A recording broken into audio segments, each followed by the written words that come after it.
Du 21 au 25 octobre 2024 se tiennent au CICAD les États généraux des transports publics. Un événement majeur pour le Sénégal organisé dans le cadre de l'agenda de transformation nationale Sénégal 2050 et du plan Yoni Natangé, Horizon 2050. Les routes du développement sous l'impulsion du président de la République, Bassirou Diomaye Diakhar Faye, qui est revenu sur l'importance de l'impact socio-économique de l'insécurité routière, qui est une priorité de l'État du Sénégal.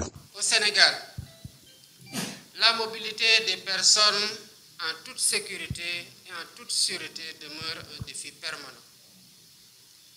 Malgré l'amélioration de la qualité de nos infrastructures routières, les accidents continuent de faire encore de nombreuses victimes.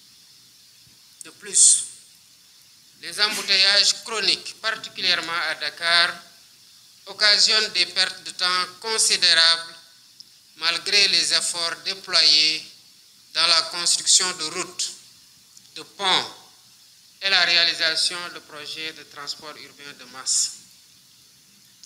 L'insécurité routière et son impact socio-économique, comme la question cruciale de la régulation du transport public, sont des priorités de premier ordre pour mon gouvernement.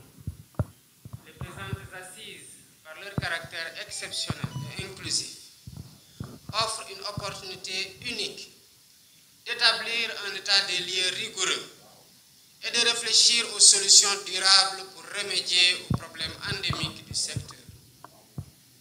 En amont de ces états généraux, j'avais d'ores et déjà instruit le gouvernement à me proposer un plan d'urgence de prévention et de sécurité routière qui soit exécuté avec la plus grande rigueur. À cet égard, je tiens à féliciter le gouvernement sous la houlette du Premier ministre ainsi que les acteurs socio-professionnels du transport public routier pour les mesures adoptées afin de renforcer la sécurité des personnes, la prise en charge post-accident, la sécurité des véhicules et la sécurisation des infrastructures routières.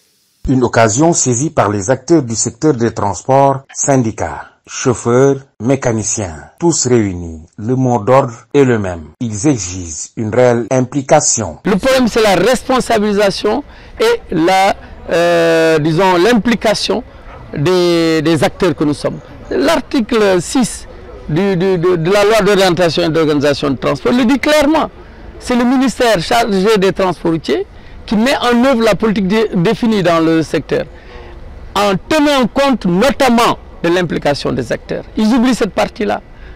En tenant compte notamment de l'implication des acteurs. Il faut les impliquer, les responsabiliser, leur montrer que vous êtes responsables. Allez-y. Mais pas leur pointer du doigt, et les pointer du doigt et puis leur dire, écoutez, bon, voilà, c'est vous qui semez le trouble et que donc il faut vous enfermer, il faut qu'on vous enferme et puis c'est terminé. C'est pas ça la solution. Hein? On ne peut pas nous enfermer, nous extirper du transport. C'est notre métier, c'est notre gagne-pain. La solution, si on la présente, si on présente des solutions, prenez-les. Si vous nous présentez des solutions, nous les prenons. C'est mutuel, c'est un contrat gagnant-gagnant et il faut qu'ils le comprennent définitivement. Le bend down low and let me tell you what I know, rester par terre, je vous dis ce que je connais, de faire oui. Hein, c'est hors de circuit. Ils connaissent et nous connaissons. Ils n'ont pas fait plus d'études que nous. Donc le problème, il faut changer le fusil d'épaule. Intention ci dafa transport la bëgg premier ministre ko am intention ci dafa transport la bëgg waaye bu ko digaale ay coono duñ dem parce que ci ne mooy passé dikku duñ ko wax li xew woo ay ñi nga xëy jàpp nga ni bu ëllëgee bu ñu la bëggee xeexal ci rajo wala télé ñoom ñooy taxaw intervenir ñooñu nga taaj leen fa donc kon yaa ngi wane ni bu ëllëgee yaa ngi ku lay défendre wutoo ku la heure boo taxawoon tey wax ci ministre bi loo xam ne da nga def te war koo def suba yaay doon noonu ñi nga xam ne gars yi war xattu ministre bi dañuy dem ci ministre bi ñu ko diw de la bañ fekk moom ñu ngay critiqué ni ko li nga def baaxul yow la war na gën a bëgg laaj na lu tax li ma def baaxul nga indi ko yow li nga xam mu boole ko li mu xamal dajale ko mu jur dara.